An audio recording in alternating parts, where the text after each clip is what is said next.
back to Everyday Organics. Thanks for tuning in today. Today I wanted to talk about how to build an aquaponics system at home. Real simple. Doesn't have to cost you a bunch of money. Doesn't have to be a super big system like ours is, or a lot of the big commercial systems out there.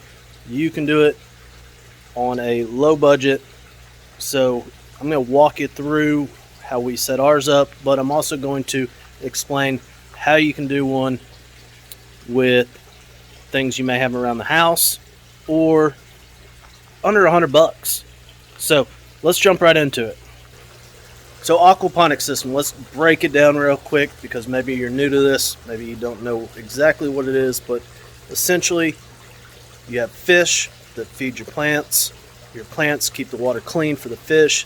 You do have to feed your fish, but it's a relatively simple system that once you get your levels right, understand how it works, and there's some great books out there. It really doesn't take a whole lot of work.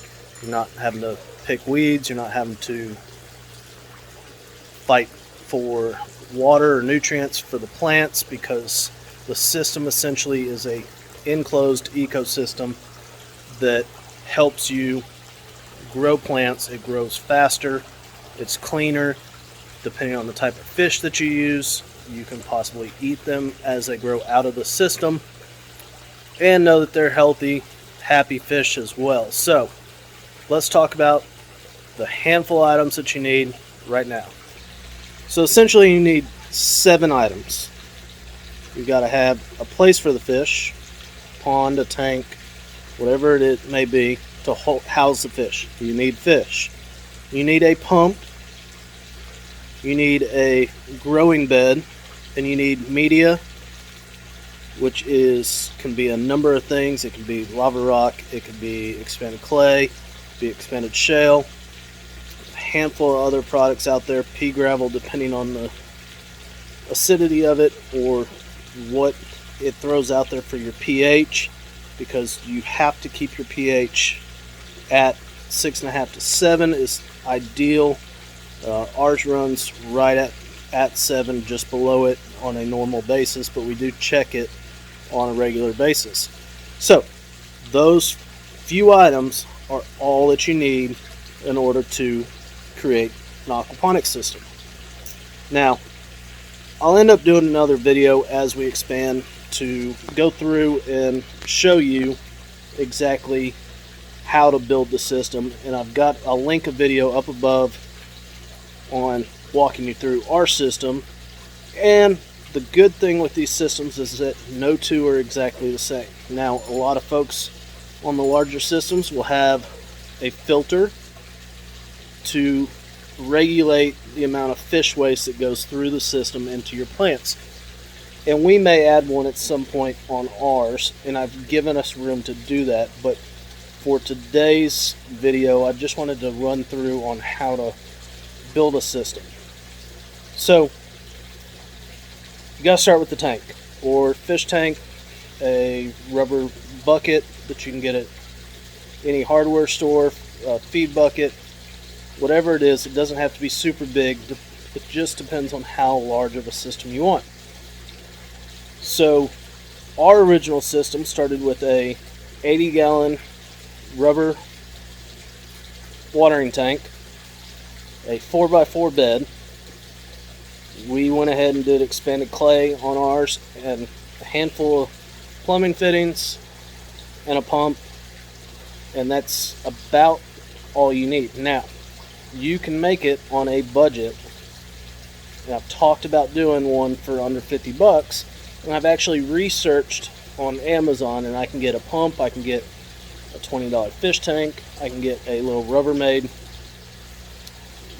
place to house the plants for the grow bed, and I've got a whole bunch of leftover lava rock, but you can also purchase bags of that at your hardware store for next to nothing. So let's talk about how to set it up.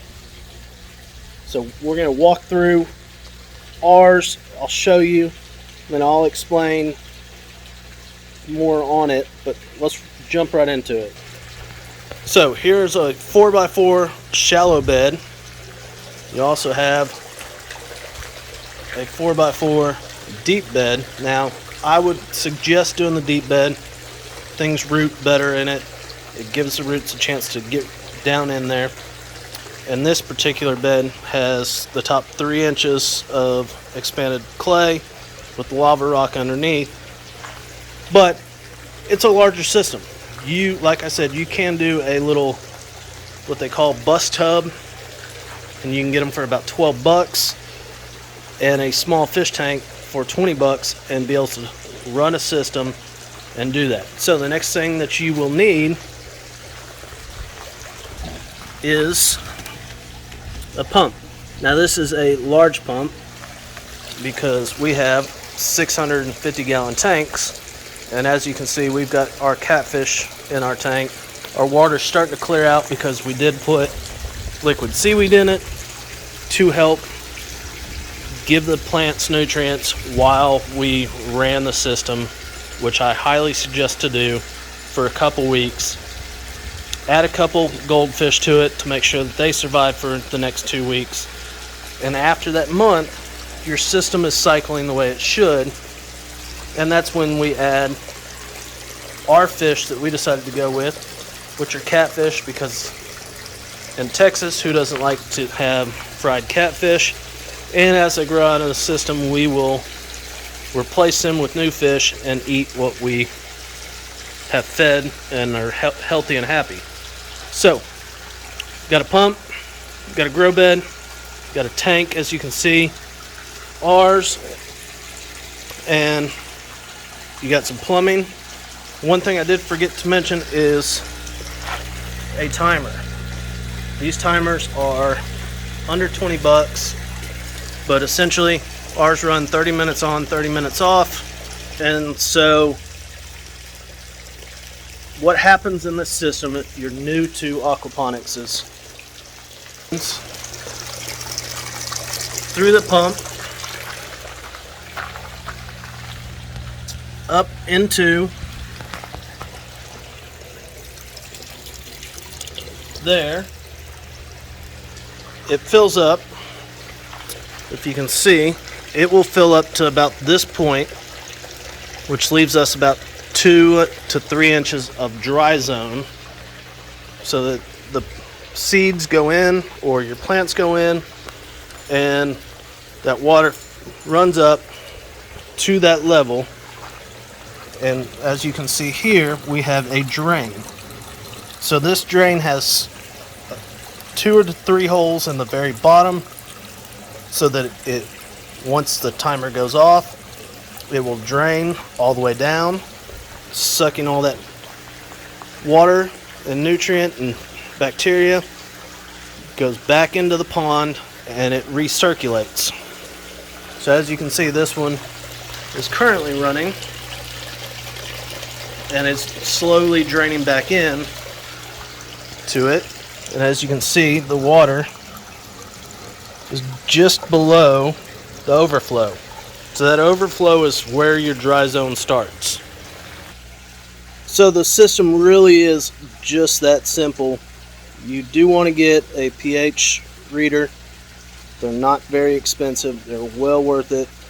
You're probably going to need some pH down or up, depending on how your water is. But like I said, once you set up your system, your overflow drain, you want to give at least 2 inches of dry zone, so that the plants, all that moisture and everything sucks up through that, allows your plants to root properly, and it will continue to root further down. But once you have that in place, your timer, and you don't have to have a timer if you don't want to, but you want to run that water at least once or twice an hour, depending on how long you're going to run it for. Like I said, our system is a little bit bigger. I need 30 minutes to fill up all the reservoirs, but a lot of times 15 minutes is going to be all you need.